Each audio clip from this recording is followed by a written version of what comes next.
دخترجانا ما در بازار مرکزی شهر کولابیم در زادگاه ما.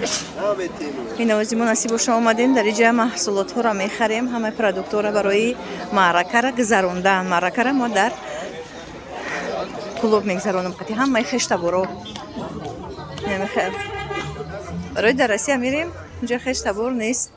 برای در کولاب میگذرانیم. آن چه؟ گبزه چی گپ زنم؟ چی بگو؟ گبزه چیکار میکنیم او؟